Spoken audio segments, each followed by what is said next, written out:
করি। আমরা আমাদের সারাদিন নিয়ে একটু আগে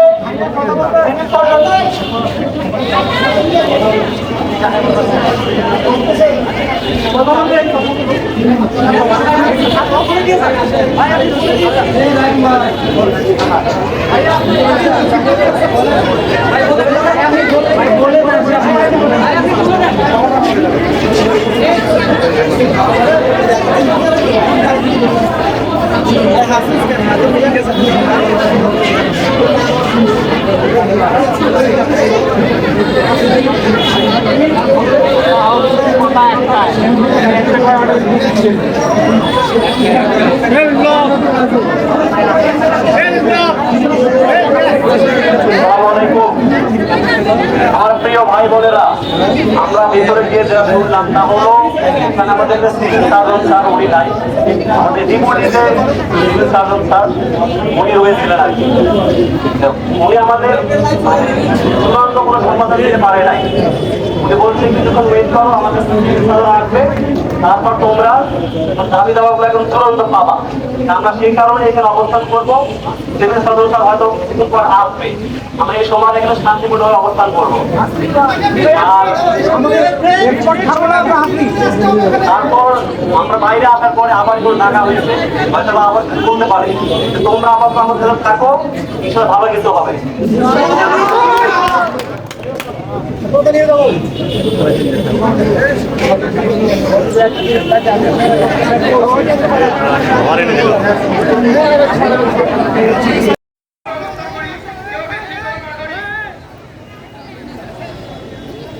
আমাদের প্রতিনিধিরা আছে, ওনারা আমাদের কিছুক্ষণের মধ্যে সিদ্ধান্ত দেবেন।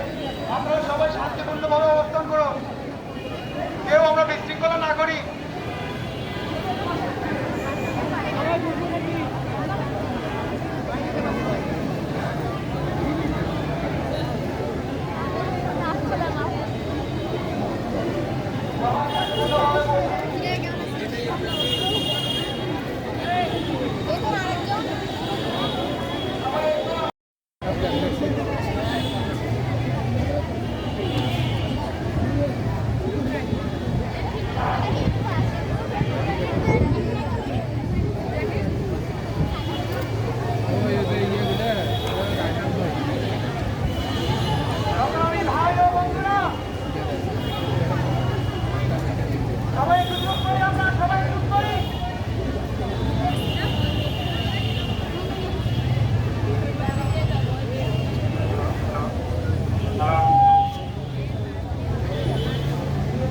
আমরা সবাই একটু চুপ করি।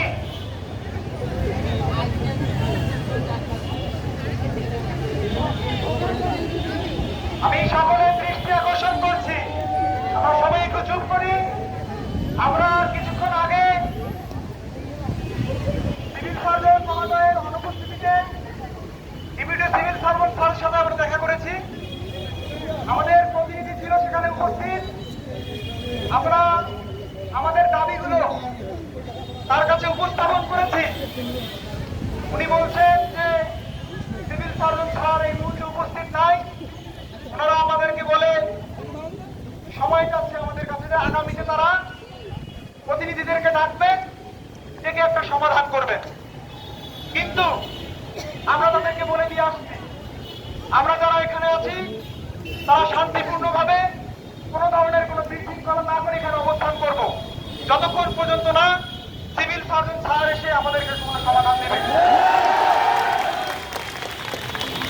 আমরা তাকে বলে আসছি সিভিল সার্জন স্যার আসবেন, আমাদের সাথে কথা বলবেন, আমাদেরকে এমন কোনো আশ্বাস দিবেন যে আশ্বাস তাদের ভরসা পেয়ে আমরা এখান থেকে যাইতে পারি। আমরা তাদের মুখের কথা কিংবা তাদের আশ্বাসে বিশ্বাসী হতে পক্ষপাতিত্ব নয়। আমরা চাই তারা আমাদেরকে লিখিতভাবে কোনো একটা প্রজ্ঞাপন করে আমাদেরকে এই মুহূর্তে দিবেন, যার মাধ্যমে বুঝতে পারবো আমাদের যে দাবি, আমাদের যে চাওয়া, সেগুলো অদূর ভবিষ্যতে পূরণ হবে। এবং একই সাথে আমি আরো জানান দিতে চাই, আমরা নার্সিং ছাত্র, আমরা নার্সিং স্টুডেন্ট, আমাদের মর্নিং, ইভিনিং, নাইট কিংবা আমাদের ক্লাস করতে করতে হয়। আমরা কেন আন্দোলন করব? আমাদের তো কোনো আন্দোলন করার প্রয়োজন নাই। তারা যদি তাদের দায়িত্বটা সঠিক মতো পালন করতো, তাহলে আজকে আমাদেরকে ক্লাস ছেড়ে ডিউটি ছেড়ে এই জায়গায় অবস্থান করতে হতো না। আমরা চাই এমন কোন একটা সমাধান এখান থেকে আসবে, সেই সমাধান পেলে অদূর ভবিষ্যতে আমাদেরকে এই ধরনের কোন দাবি নিয়ে আবারও সিভিল সার্জন কার্যালয়ের সামনে আসতে না হয়। আমরা চাইবো শুধুমাত্র আপনারা আগামী 1 মাস, আগামী 2 মাস, আগামী 3 মাস মহানার্স নির্মূল করার নামে কার্যক্রম চালাবেন, আবার 3 মাস পরে মহানার্সের জায়গায় চলে আসবে। আমরা এই ধরনের কোনো সমাধান চাই না। আমরা চাই আমাদের অদূর ভবিষ্যৎ, আমাদের নার্সিং সমাজ যেরকম আন্তর্জাতিক মানের একটি পেশা, সেই আন্তর্জাতিক মানের পেশার সাথে তাল মিলিয়ে বাংলাদেশের নার্সিং সারা বিশ্বের বুকে বুক ফুলিয়ে চলবে। আমরা চাই এই ভুয়া নার্স বাংলার জমিন থেকে সমূলে নির্ধার হবে। আমরা কোন ধরনের কোন সমাধান, সুষ্ঠু সমাধান না হওয়া পর্যন্ত এখান থেকে যাব না। তবে আমি সবার কাছে অনুরোধ করব, কারণ আপনারা সবাই শান্তিপূর্ণভাবে এখানে অবস্থান করে কোন ধরনের কোন বিশৃঙ্খলা, কোন ধরনের কোন ক্ষতি যেন আমাদের দ্বারা না হয়। আমরা নার্স, আমরা ভদ্র জাতি, সেই ভদ্রতার পরিচয় আমরা দিব। কিন্তু এই ভদ্রতার সুযোগ নিয়ে কেউ যদি আমাদেরকে দাবিয়ে রাখার চেষ্টা করে, তাহলে সেটা আমাদের ভুল ধারণা হবে। আমরা ভদ্রতার জায়গায় ভদ্রতা, দাবি আদায়ের ক্ষেত্রে আমরা এক। আমরা দাবি আদায়ের ক্ষেত্রে কঠোর থেকে কঠোর পরিস্থিতিতে যেতে আগ্রহী এবং আমরা যেতে প্রস্তুত।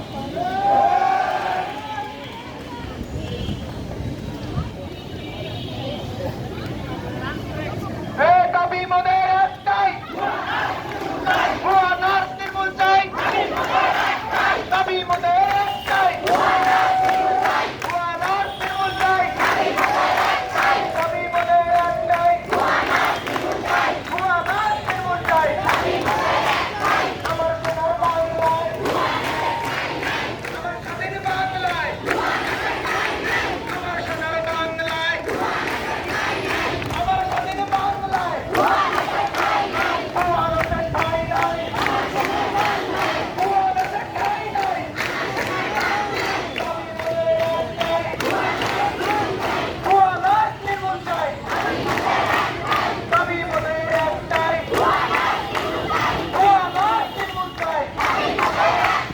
আমার সোনার বাংলায়, আমার স্বাধীন বাংলায়, আমার সোনার বাংলায়, আমার স্বাধীন বাংলায়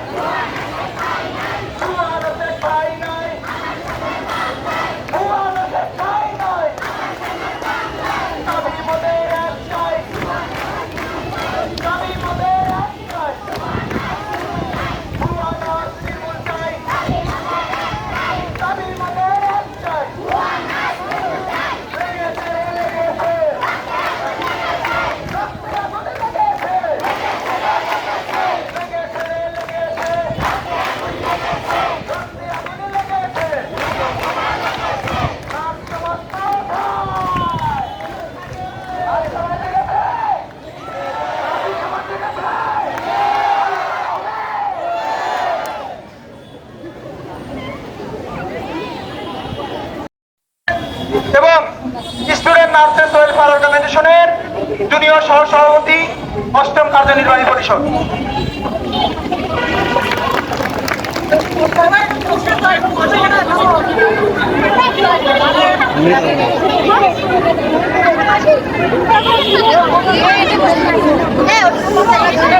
আসসালামু আলাইকুম। আমরা সবাই জানি আমরা আজকে কেন এখানে একত্রিত হয়েছি। আমরা জানি বাংলাদেশ নার্সিং ও মিডওয়াইফারি কাউন্সিল 2016 আইন অনুযায়ী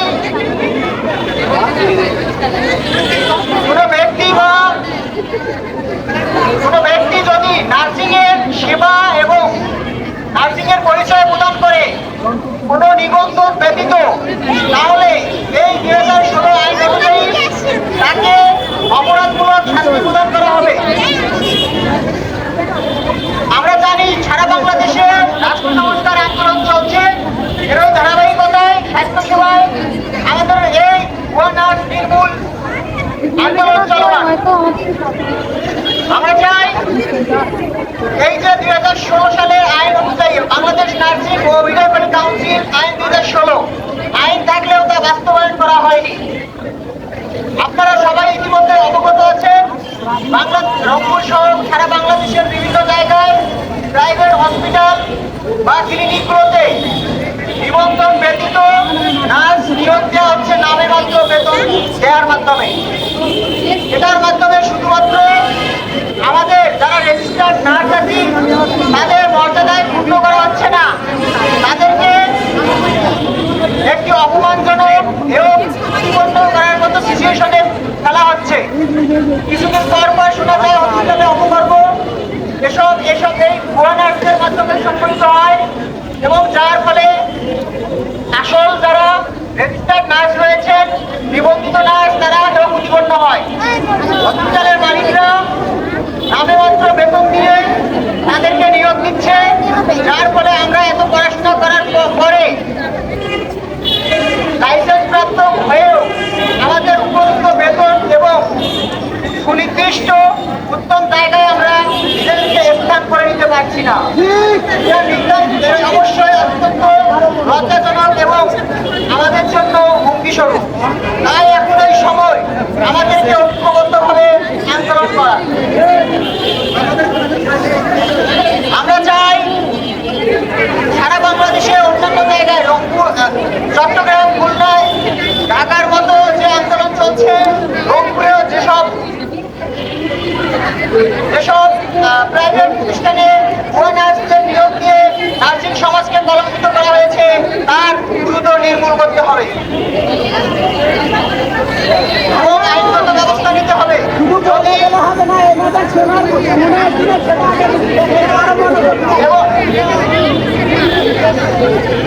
যদি এর ব্যত্যয় ঘটে, অন্যথায় আমরা কঠোর থেকে কঠোর ব্যবস্থা গ্রহণ করতে বাধ্য হব।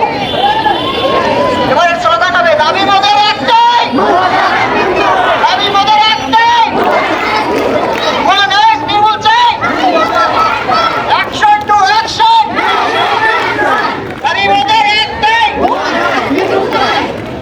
দাবি মোদের একটাই, ভুয়া নার্স নির্মূল চাই। এই সোনার বাংলায় ভুয়া নার্সের ঠাঁই নেই, আমার সোনার বাংলায়, আমার সোনার বাংলায় দাবি মোদের একটাই, অ্যাকশন টু অ্যাকশন,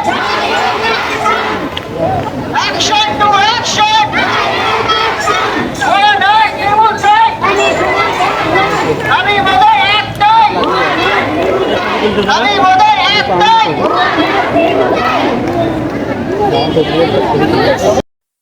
মেধাবী শিক্ষার্থী আবু হুরায়রা ভাইকে তার বক্তব্য রাখার জন্য বিশেষ অনুরোধ করছি।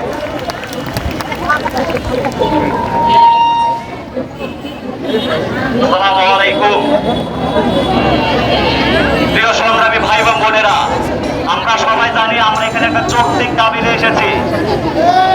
আমরা কোনো অযৌক্তিক দাবি নিয়ে এসে নাই, আমরা এখানে আসি নাই। আমরা চাই বর্তমানে আধুনিক দেশে এই সময়ে যেখানে আমাদের পর্যাপ্ত সংখ্যক রেজিস্টার্ড নার্স রয়েছে, সেখানে নামমাত্র ডিগ্রিধারী পেশেন্ট কেয়ার এবং আরো বেনামি অনেক রয়েছে যাদেরকে আমরা আয়া বলতে পারি, যাদের একাডেমিক আমাদের স্বাস্থ্য খাতের কোনো জ্ঞান নেই, তারা নার্স হিসেবে কিভাবে যোগদান করে এটা আমাদের বোধগম্য নয়। আমাদের দেশে যেখানে যথেষ্ট পরিমাণ ডিপ্লোমা নার্স রয়েছে, বিএসসি নার্স রয়েছে, তার যথেষ্ট পরিমাণ কোয়ালিফাইড, তাদেরকে রেখে কোন যুক্তিতে প্রাইভেট প্রতিষ্ঠানগুলো, প্রাইভেট ক্লিনিকগুলো, প্রাইভেট হসপিটালগুলো, ডায়াগনস্টিক সেন্টারগুলো কিভাবে একজন যাদের স্বাস্থ্য খাতে সম্পর্কে 0% জ্ঞান নেই তারা কিভাবে যোগদান করতে পারে, আমরা এটার বিচারের আওতায় আনতে চাই। আমরা চাই যারা জেনে শুনে আত্মঘাতী সিদ্ধান্ত নিয়েছে তাদেরকে বরখাস্তই না, তাদেরকে আইনের আওতায় আনা হোক। আমরা চাই ওই সকল প্রতিষ্ঠানের মালিক যারা তাদের দায়িত্বে রয়েছে তাদেরকে আইনের আওতায় আনা হোক, যাতে পরবর্তীতে আর কোনোদিন কোন সময় আমাদেরকে সিভিল সার্জন কার্যালয়ে আমাদের একাডেমিক কার্যক্রমে আমাদের হসপিটালে ডিউটি ফেলে এখানে আসতে না হয়।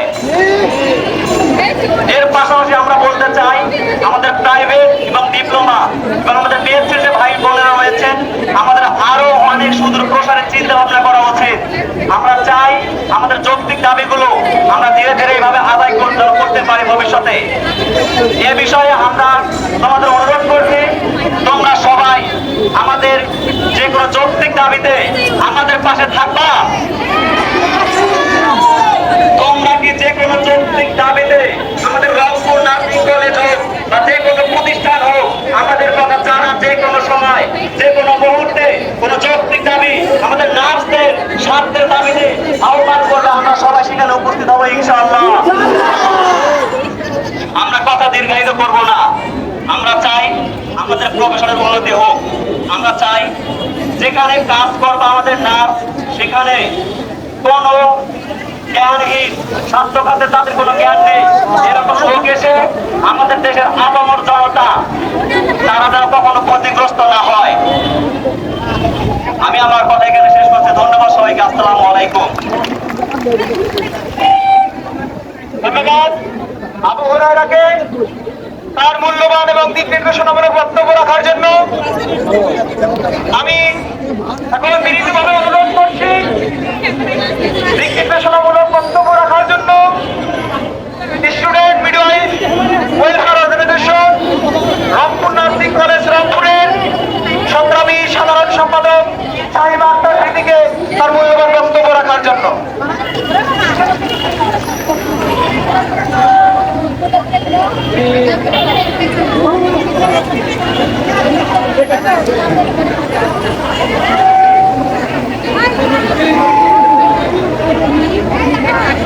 Thank you.